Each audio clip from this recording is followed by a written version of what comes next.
हमारे कानपुर के बेटे शुभम द्विवेदी ने भी इस बर्बरता का वो शिकार हुए।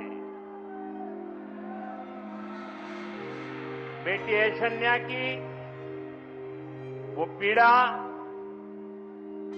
वो कष्ट और भीतर का आक्रोश हम सब महसूस कर सकते हैं।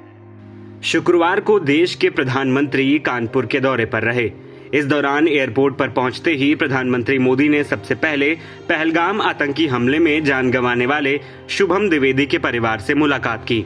इस दौरान शुभम की पत्नी ऐशन्या, मां सीमा और पिता संजय द्विवेदी पीएम मोदी से मुलाकात करने पहुंचे थे।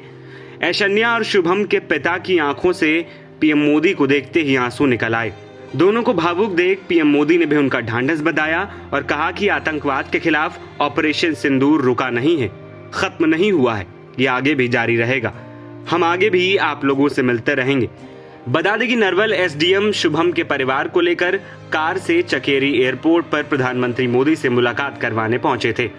वहीं मुलाकात करने के बाद शुभम की पत्नी और पिता ने क्या कुछ कहा है, आइए आपको सुनाते हैं। उन्होंने संवेदना दी है, पूरे परिवार के साथ खड़े हैं, ये उन्होंने बोला है। पूरे देश, पूरा सरकार हमारे साथ खड़ी है। The Prime Minister Narendra Modi, Aishanya, what was the meeting all about, and how are you feeling right now after meeting Prime Minister? Actually, he was just here to give his condolence, and जितने भी देर उन्होंने हमसे बात करी, उन्होंने सिर्फ ये बोला कि ये पूरा देश और हम सब आपके साथ खड़े हैं। वो दुखी थे, उनके चेहरे से, उनके हाव भाव से समझ में आ रहा था। पापा के पास भी आके उनके कंधे पे हाथ रख के उन्होंने बोला कि हम सब खड़े हैं आपके साथ, और ये लड़ाई हमारी यहाँ ख़त्म नहीं हुई है, ये लड़ाई और बड़ी है और चलेगी। और पर्सनली उन्होंने मुझसे इस पूरी ये जो इंसिडेंट था उससे रिलेटेड पूछा कि क्या हुआ, कैसे हुआ, कितने बजे, सारी चीज़ें जो इन्फॉर्मेशन थी। बाकी वो सब खुद जानते थे, वो खुद, मुझे लगता है वो सभी के ऊपर उन्होंने नज़र रखी है।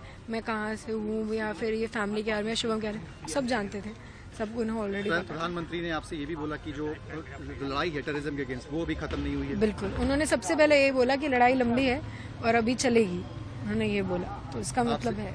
आपसे इंक्वायर भी करा उन्होंने इंसिडेंट्स के बारे में, जो वहाँ पे किस तरीके की गतिविधियां हुई? जी, उन्होंने पूछा वहाँ पे क्या कैसे हुआ था। इवन मेरे एक दो ओपिनियंस थे, वो भी उन्होंने पूरा सुना कि मैं क्या कहना चाहती हूँ।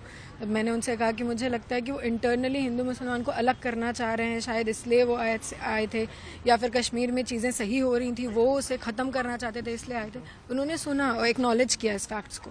क्या बात अपने प्रधानमंत्री ने अपने आपके सामने इस पूरी बात सुन के रखी? उन्होंने कहा कि मुझे भी, मतलब हम सबको भी इस घटना से यही लगता है कि यही रीज़न थे उनके यहाँ पे इस तरीके से अटैक करने का, नहीं तो ये पहला टेरर अटैक है जहाँ पे धर्म पूछ के मारा जा रहा है, तो इसका यही मतलब। आपकी पूरी मीटिंग रही, कैसे देखती हैं इसको? भावुक बोल है आपके लिए? बिल्कुल भावुक है, वो खुद भी बहुत भावुक थे और पूरे परिवार से मिलकर उन्होंने यही बोला कि पूरा देश आपके साथ आज खड़ा है। जब आपने प्रधानमंत्री जी को कहा होगा कि धर्म पूछ के उन्होंने मारा, तो उनका पहला रिएक्शन क्या था?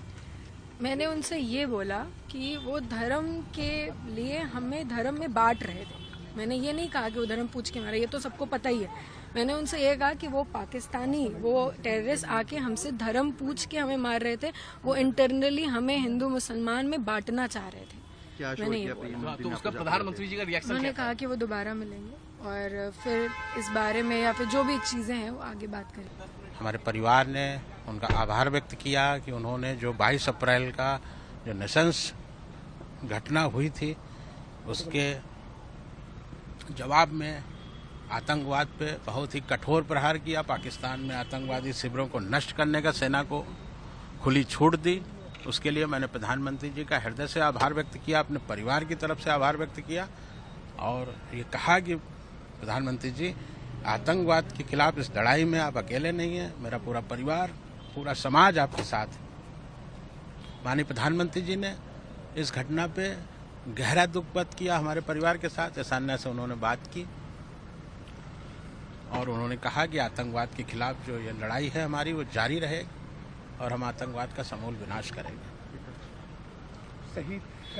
आज चूंकि प्रधानमंत्री जी कानपुर आए थे किसी तरह की कोई मांग रखने जैसा कोई विषय नहीं था। मैंने प्रधानमंत्री जी से सिर्फ इसलिए मिलने की इच्छा व्यक्त की थी कि मैं उनका आभार व्यक्त कर सकूं, जैसा उन्होंने आतंकवाद के खिलाफ कठोर कार्रवाई की। कुछ प्रधानमंत्री जी ने शुभम को लेकर उसकी आपकी बहू और आप लोगों से कुछ कहा होगा? जी हाँ, बिल्कुल बात की। वो शुभम, उनको सारी जानकारी थी प्रधानमंत्री जी को।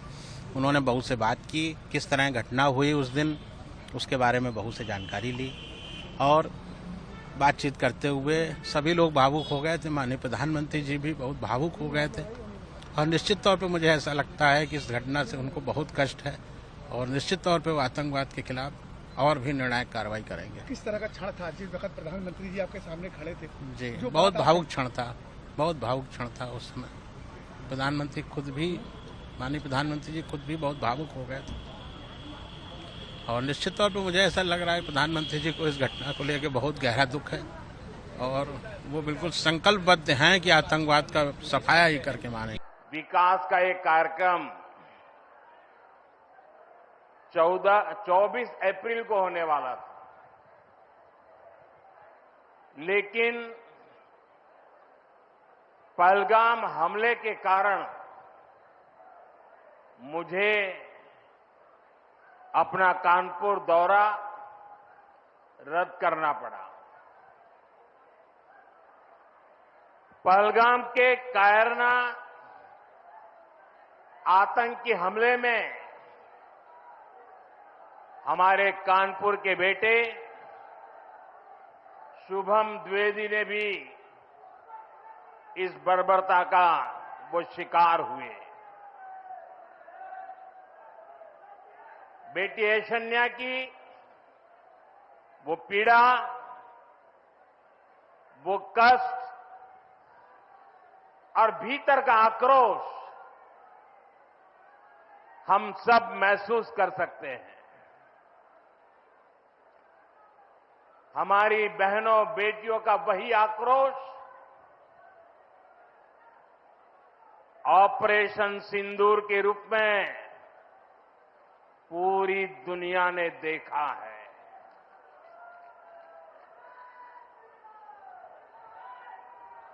हमने पाकिस्तान में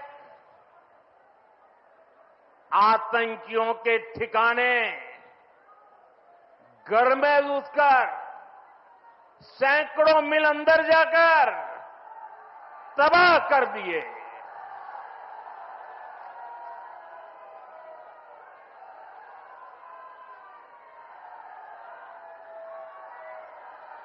और हमारी सेना ने ऐसा पराक्रम किया कि पाकिस्तानी सेना को